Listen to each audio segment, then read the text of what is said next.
It's Friday. Looking forward to a great weekend.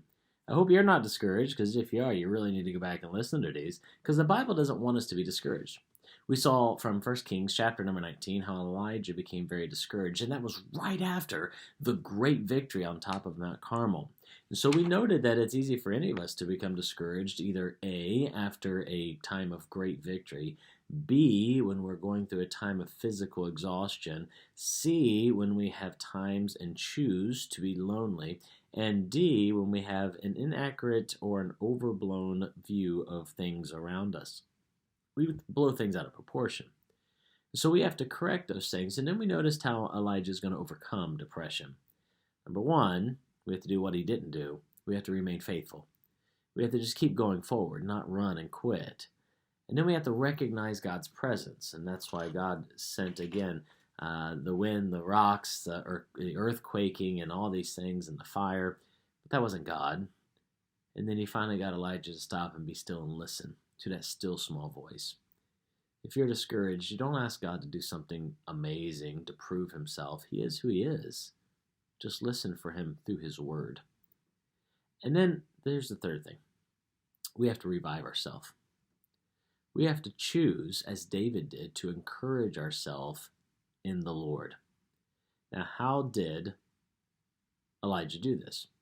Well, verse number 13, note number 1, we need to be honest. It says there in verse 13, "And it was so when Elijah heard it, that still small voice, that he wrapped his face in his mantle and went out and stood in the entering into the cave. And behold, there came a voice unto him and said, What doest thou here, Elijah?" Now, this is the second time God had asked him this question. The first time that God asked Elijah this question, he went off on a tangent. He said, "I'm the only one left. No one else is doing right. Everybody hates me." And so God had to calm him down. Boom. Rocks are renting, earthquakes, fire. And then Elijah shuts up. And God speaks to him in a still small voice. And then God says, "Now, what are you doing here? What are you doing here?" You know, we have to be honest with ourselves sometimes. Sometimes we have blown things out of proportion. Sometimes we get so focused on the negative and we find ourselves in this area of discouragement. And God just says, "All right, now why are you here?" Just as he did with Adam in the garden whenever Adam and Eve sinned. He said, "Where art thou?" I mean, God knew where he was, but he wanted Adam to realize where he was. And he said, "What are you doing here?" So we have this obligation that we have to be honest with ourselves. It says in verse number 14, "And he said, I have been very jealous for the Lord God of hosts, because the children of Israel have forsaken thy covenant." And he repeats the same thing. He says, "I am only left." In verse 15, the Lord said to him, "Go, return on thy way to the wilderness of Damascus, and when thou hast come, anoint Hazael to be king of Syria. Jehu, the son of Nimshi, shalt thou anoint to be king." Verse 17, "It shall come to pass that him that escapeth the sword of Hazael shall Jehu slay." It says 18, "Yet I have left me 7,000 in Israel, all the knees which have not bowed unto Baal, and every mouth which hath not kissed him." I mean, what did he tell him? He said, "You're not alone. Quit pretending. Get out of your own pity party. God says, I am with you." And there are thousands of others. I know as a pastor, many times you preach certain things and you feel like, boy, I'm the only one standing. And what a lie that is. I mean, there are thousands of other pastors that are preaching the same truth you are. Quit being discouraged. You say, "I'm the only Sunday school teacher that puts any effort into it." Wrong, you're not. We just get this unhealthy view of self.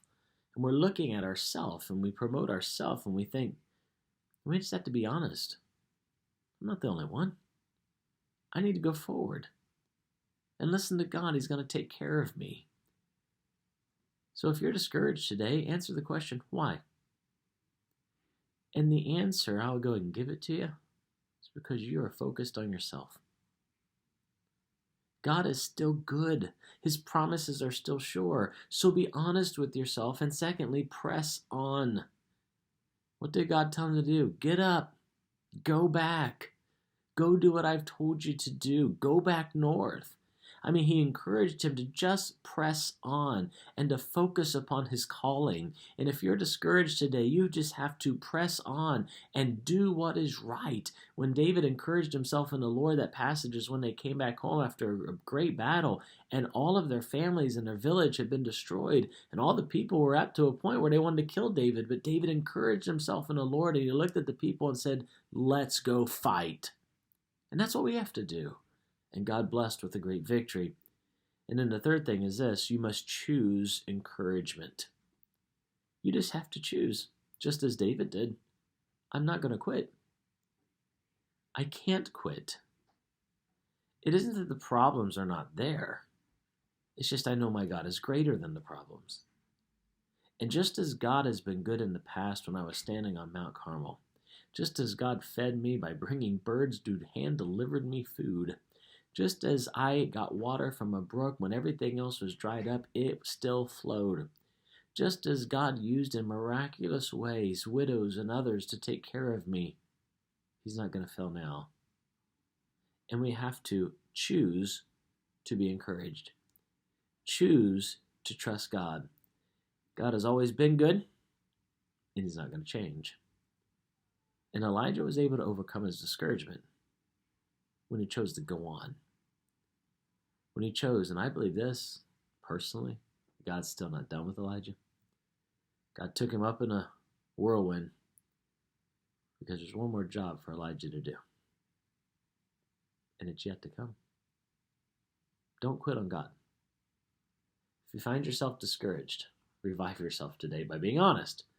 Why are you like you are? Then choose to press on and choose to be encouraged by trusting in the promises of the Lord. Have a great and encouraging day.